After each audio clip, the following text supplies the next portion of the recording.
Hey everyone, I'm Anthony Martin with iCrack.com. We're the nation's largest iPhone and iPod Touch repair company.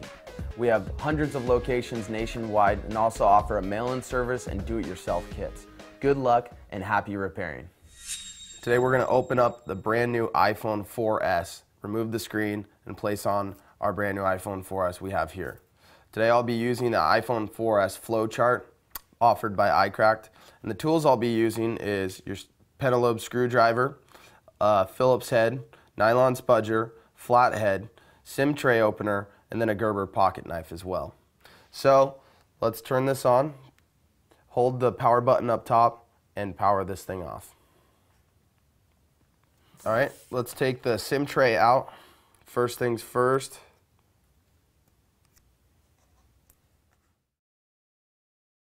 Next thing is to take the two pentalobe screws from the bottom of the phone.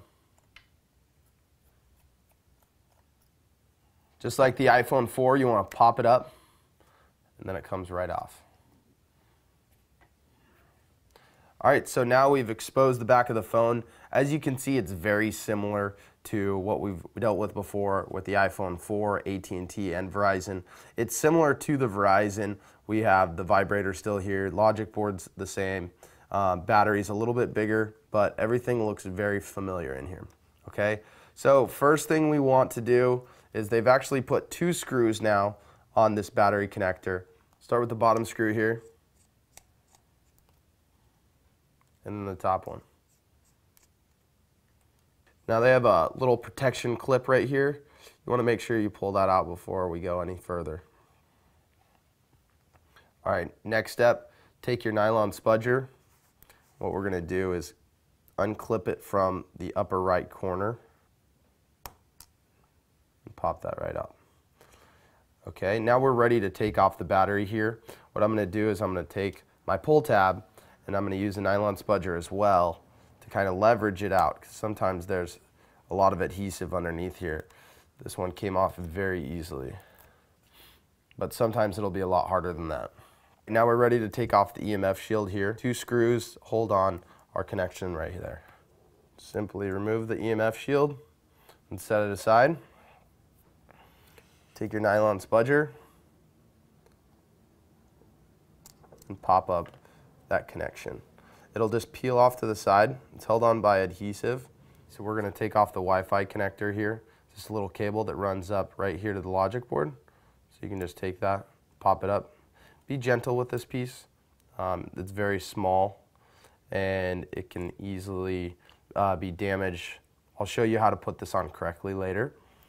Now we're ready to unscrew these two screws which hold on the speaker enclosure at the bottom.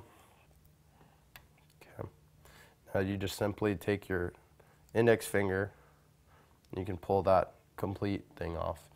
Okay, next step is to take off the EMF shield here. It's held on by 4 screws. One there, here, one just above that, and then one at the very top. The largest ones are on the left side and above. We'll start with the left one and work our way up. All right, now we can just take off that EMF shield with our nylon spudger. Take it from the corner. It's held on with a clip right here. So normally you can pry underneath it and unhinge that clip. There we go.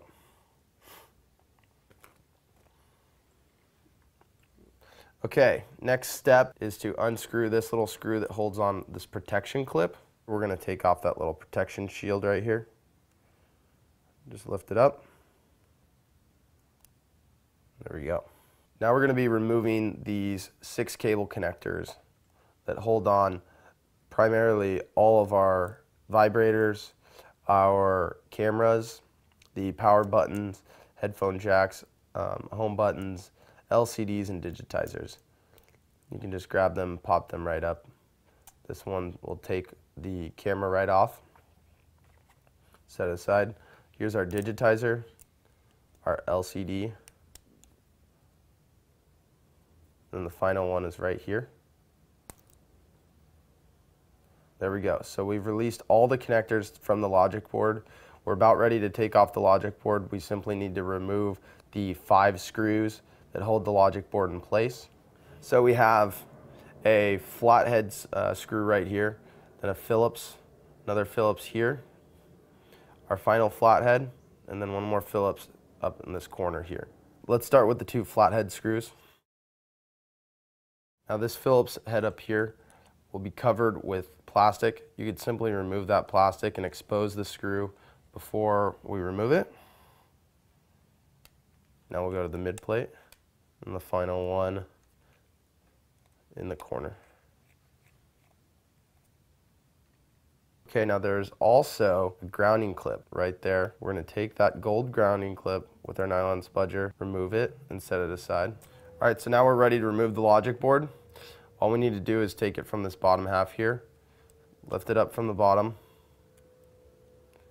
make sure these connections are out of the way so it comes out smooth, and pull it out like so. Okay? 10 more screws before we can remove the screen. We're going to start with the ones in the corners, and then we'll also do the larger washers on the sides here.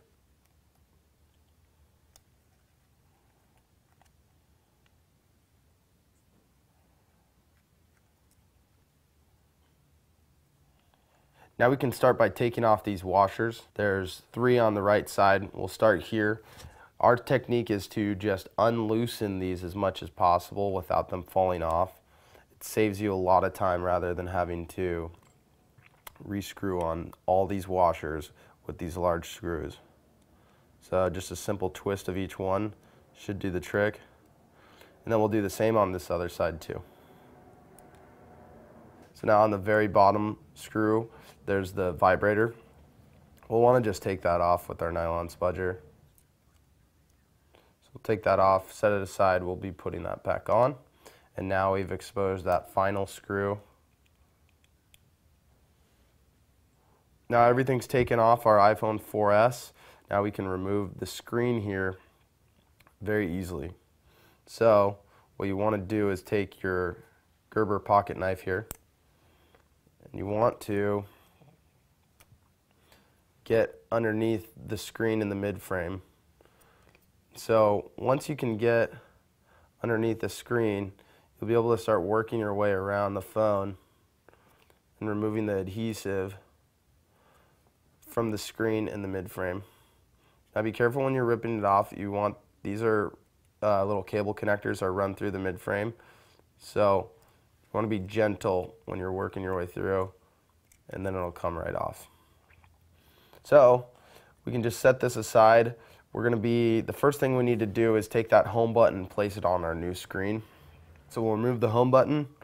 Simply take my finger here, push back, and it should peel right off. All right, and this is what we'll be adding to our new screen.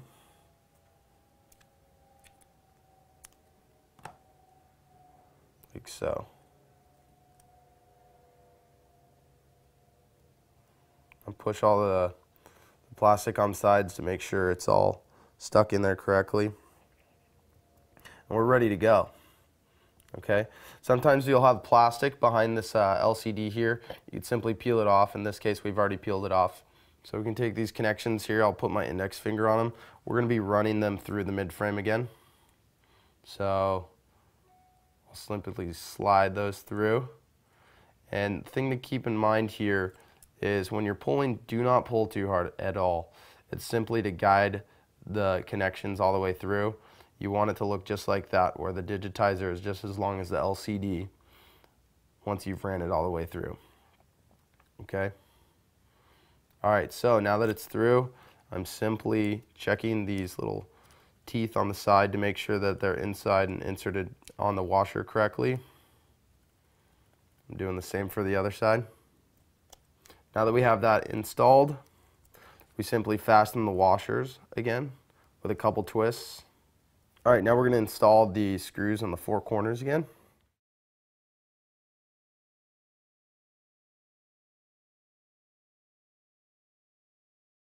Okay, so now that we have our screen securely fastened with the 10 screws, we can just install our vibrator once again.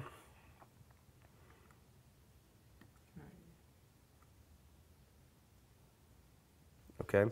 Everything runs parallel. The connection here is parallel with the frame here. That's exactly how we want it. All right, we're good on that. Now we can install the logic board back on the mid-frame. So what I do is I'll prep a little bit first. I'll bend these connections a little bit by holding down, and then also pull these connections aside. We want to make sure that we're able to just slide that logic board right in. So I take it from the bottom half of the logic board, and I'll just drop it down from the top half first.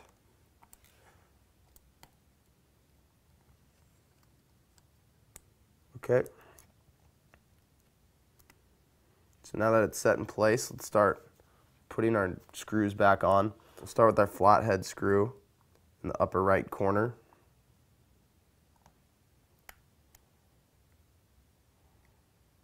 And I'll take our other flathead screw and install that to the bottom right. All right, now we'll be adding on our final 3 Phillips head screws. Start with our middle Phillips head, our bottom left Phillips head. And before we put on the last one, we're going to put on that gold grounding clip once again. Simply take your nylon spudger, it'll help slide it into place. Put it right over the ring there. We're in. Okay, final Phillips head to secure the logic board. So now we're going to start inserting all these connections back onto the logic board. What you want to do is when you push it down, make sure you hear a click. You'll be able to feel it too when it pops right into place. So we'll get all of these connections first, and then we'll put on our 8 megapixel camera.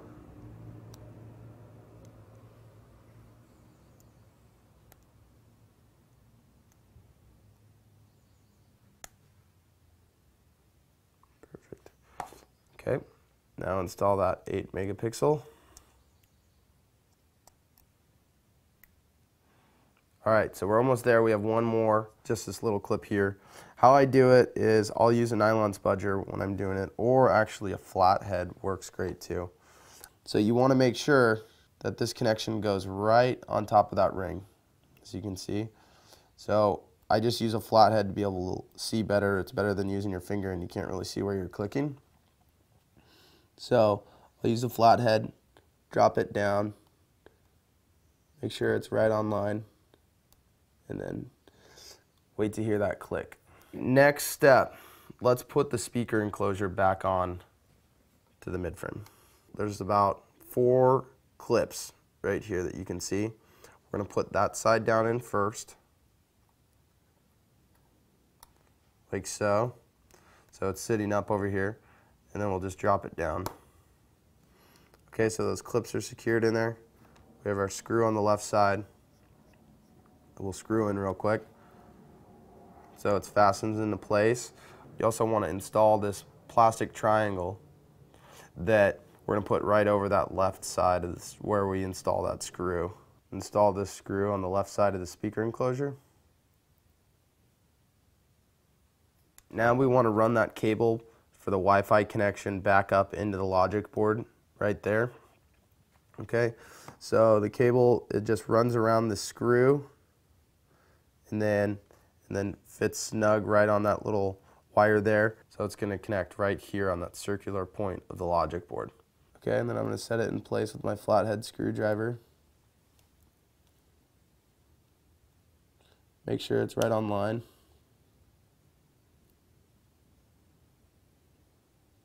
And then drop that right down on that circular enclosure. Now we can reinstall this connection. Simply click right in. And almost everything's done. We just have to install our EMF shields once again and some other protection clips. So let's do this EMF shield first. Place this in bottom first. Then I'd start from the left side. I'll do the 2 middle screws here. And the final screw goes in the very top of the phone. Now let's put on our metal protector. We're going to take it from the right side. There's these teeth. We're just going to drop that down right over our flathead screw.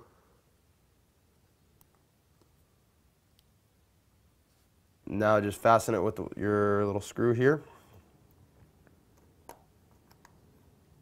We have one last EMF shield here that we'll install just over this connection.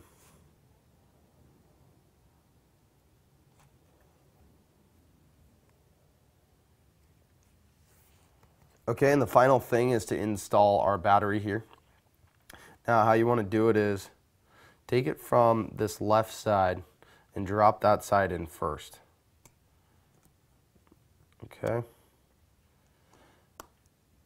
then just clip it right in. Next step, before you put in those final 2 screws, we're going to put on that little protection shield here we had shown you before. So I'm going to take it and slide it in underneath where that Wi-Fi connection cable is. And now we simply apply our final 2 screws and we're home free. Okay, throw in your SIM tray with your SIM card, and then we'll just install the rear glass. And then so I set it up in place here, and then you just simply drop it, slide it right down. Okay, then we install the 2 pentalobe screws, and then we're there. All right, now power on your iPhone 4S just by holding the power button, and there you have it. This is the iPhone 4S screen replacement by iCracked. Feel free to visit us on our site at iCracked.com for any repair manuals, flowcharts, and parts.